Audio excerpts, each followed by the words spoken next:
Ustadz, bagaimana kalau imam Jumat itu membaca surat pendek-pendek? Panjenengan yang sudah mendapat amanat dari umat, mendapatkan kepercayaan dari umat untuk menjadi khotib itu, khotib Jumat, itu harus siap ngimami dengan ayat yang lumayan panjang. Nek ngimami Jumat tuh wal asri karo qul huwallahu itu mulai paling ditudui jamaah. Gak pantas. Orang sudah jadi khotib itu harusnya sudah siap ngimami. Bahkan saya kampanye, tapi ini belum berhasil. Kampanye harusnya khotib dan imam itu satu orang. Zaman Nabi, zaman Khulafa Rasyidin, zaman Umayyah, zaman Abbasiyah, di Arab sampai sekarang tidak ada khotib dewe, imam dewe, itu tidak ada. Lah nek gak siap ngimami aja jadi khotib. Nah imam gak iso khotbah ya jadi imam. Jangan jadi imam saja atau jangan jadi khotib saja.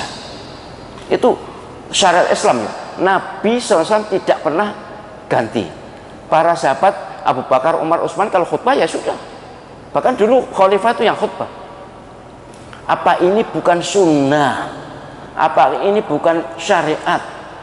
Harusnya apa yang dikerjakan Nabi SAW terus menerus tuh dihukumi wajib malah.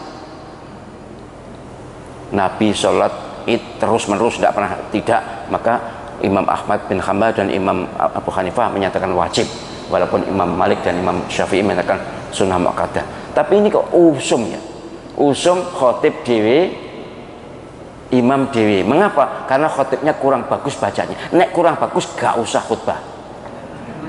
Nek kurang bagus belajar rosik, seperti bapak-bapak, ibu-ibu yang di Al-Qadar ini. Saya terenyuh kalau melihat panjenengan, ya gak tua sih, tapi nggak nom kan, tidak muda lagi masih mau belajar. Oh yes banget, lu ya apik saiki belajar untuk kangen di maksudnya pada masa dijejer karo Gusti Allah SWT. Kon gak belajar Quran ya mboten, ya wis kono ngateko sak 40.000 tahun.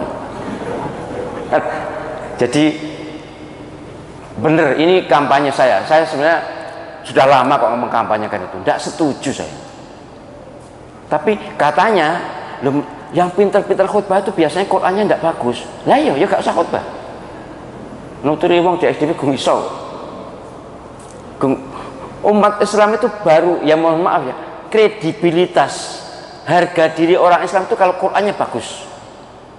Nek Qurannya gak bagus ya apa harga dirinya? Ya harga diri agama loh ya.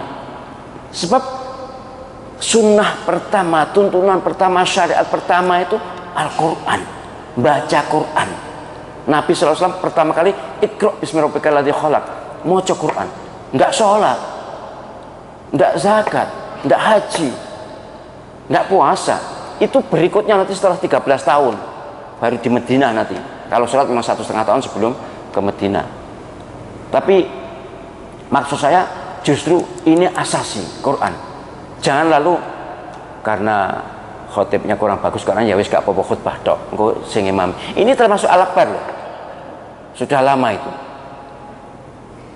Nah, masalahnya kalau al-akbar itu gini, untuk mundur khotib yang sudah kadung terjadwalkan ya mikir, engko ndarani PHK. Jadi ya ini moga-moga para pengurus masjid, para takmir masjid menyadari bahwa khotib dan imam itu satu orang. Sejak zaman Nabi belum ada perubahan selain di Indonesia. Wis ngono ae. Aku yang Arab suwe gak ono khotib karo apa? Imam beda orang itu ndak ada. Selain di Indonesia. Sekali lagi Indonesia hebat, kreatif. Jadi sekarang ini Masjid Agung Sidoarjo, Ustaz Soleh Qasim dan tim berusaha meluruskan, mentaskhih orang-orang yang jadi khotib di khusus kursus ajar Al-Quran, khusus yang khotib, dan juga khusus kursus khutbah bagi yang bacaan Qurannya bagus.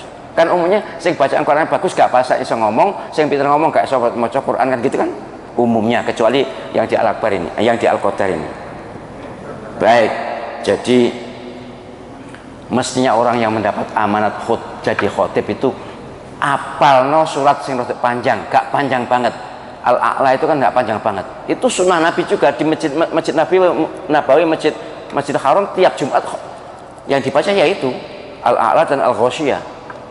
Tapi nih rakaat kedua Al-Ghasyiyah memang kedawan sih untuk orang Indonesia, mesti gremeng. Nah, yang kono enggak. Tapi memang itu yang dibaca Nabi, zaman Nabi memang yang dibaca selalu itu, bukan wajib sih. Tapi ngapal nih ad-duha atau rakaat kedua ad-duha, rakaat pertama sabihis wis. Apal no nek pengen dadi khotib. Nek yang kini sok enek sing ngimami ndek-ndek laporkan saya. Wis ngono ae aku. Soal nanti jamaah itu gelo, apa gelo itu? Apa? Kecewa jamaah itu. Mpun nek jamaah yo malah seneng yo. Itu jamaah yang nganjuk kono sing seneng itu. Nek ngimami ndak. Sunnah Nabi SAW eksplisit dalam sabda Nabi adalah orang yang pinter, orang yang ngerti agama adalah orang yang khutbahnya pendek, sholatnya panjang. Hadis. Orang yang ngerti agama adalah orang yang khutbahnya lebih pendek daripada sholatnya. Tapi kan sholatnya doa yang gremeng tenan. Ya, tapi khutbahnya aja doa-doa gitu. Khutbah itu jangan panjang-panjang, supaya nanti ya minimal seimbang lah, pantas. Sekarang enggak, khutbah doa ngimami wal asri, rakaat kedua inna atoina. Itu kabeh wong ya iso, cilik-cilik ya iso. Ayo niat dadi khotib yang bener, hafalkan Al-A'la sabihis. Gak usah karo Al-Ghasyiyah lah, karo ad-duha gak apa-apa, lumayan. Jadi sholatnya tetap sah sih, tapi tercela, jelas makruh tidak disukai oleh makmum, umumnya makmum yang waras. Nek makmum sih gak waras sih bener. Makmum yang benar itu mesti ingin sholatnya juga agak ya sholat Jumat ini, bukan sholat yang umumnya. Sholat tarawih ya aja dodo malah toko makmum.